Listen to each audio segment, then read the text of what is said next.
Welcome back to F1 Unite. If the first two rounds of 2026 taught us anything, it's that these new regulations are bringing pure chaos. We are heading into round 3 at the legendary Suzuka circuit, but the entire calendar just got turned upside down. With the Bahrain and Saudi Arabian Grand Prix officially cancelled, Suzuka is the last F1 action we are going to see until Miami in May. The pressure is on, and the paddock is absolutely desperate to grab points before an enforced month-long break. So let's get right into it. Here is the Suzuka Showdown, the 3 things you absolutely must watch for at the Japanese Grand Prix.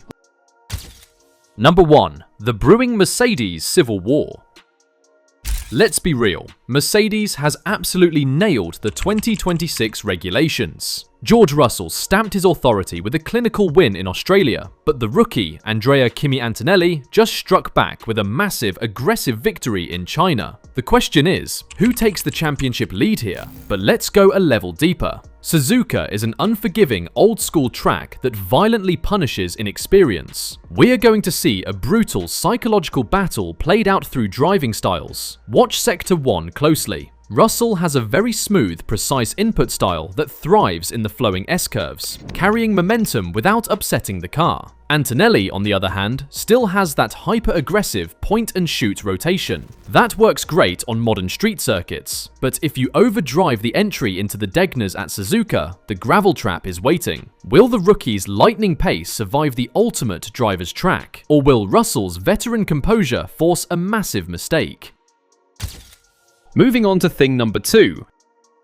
And this is where the technical drama really heats up. The 2026 lift and coast controversy. We're dealing with the new Frankenstein engines right now. The FIA dropped the internal combustion power down to 400 kilowatts and bumped the electrical power up to a massive 350 kilowatts. It's essentially a 50-50 split. Because the battery makes up such a huge chunk of the power, the cars are literally running out of breath at the end of long straights. To harvest the mandated 8.5 megajoules per lap, drivers are being forced to aggressively lift and coast way before the braking zones. At a track like Suzuka, which is all about rhythm and momentum, this changes everything. Watch the run down to the terrifying 130R. Drivers will be lifting early, which completely alters the aerodynamic load on the car right before one of the fastest corners on the calendar. Plus, don't forget that DRS is gone, replaced by the new manual override system. If a trailing car is within 1 second, they get a massive 350 kilowatt electrical boost. Are we going to see the pure, terrifying speed of Suzuka ruined by energy saving, or will this massive difference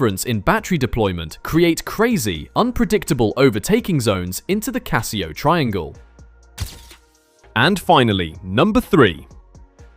The sheer desperation over at Ferrari and McLaren. Charles Leclerc and Lewis Hamilton are hunting down the silver arrows, but they are running out of time to make a statement before the break. Lando Norris and Oscar Piastri are in the exact same boat. This weekend is the ultimate acid test for the brand new 2026 active aero rules. As a reminder, the cars now shift into Z mode for high downforce in the corners and X mode for low drag on the straights. Suzuka is the perfect track to expose a bad aerodynamic philosophy. Sector 1 requires incredible mechanical grip and bulletproof stability in Z mode, but Sector 3, with the long run toward 130R, is entirely dependent on shedding drag in X mode. Watch the transition times in qualifying.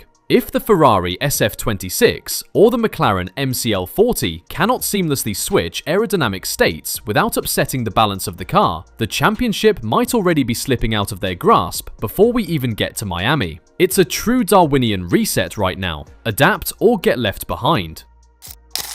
Now I want to hear from you. Do you think the new 2026 battery rules and active aero are going to ruin the classic racing at Suzuka or make it even better? Sound off in the comments down below. Also, a quick reminder for our Western viewers. Qualifying and the race are both early starts, so set your alarms. Drop a like if you enjoyed the deep dive, subscribe so you don't miss our post-race analysis, and as always, keep uniting the grid. See you next time.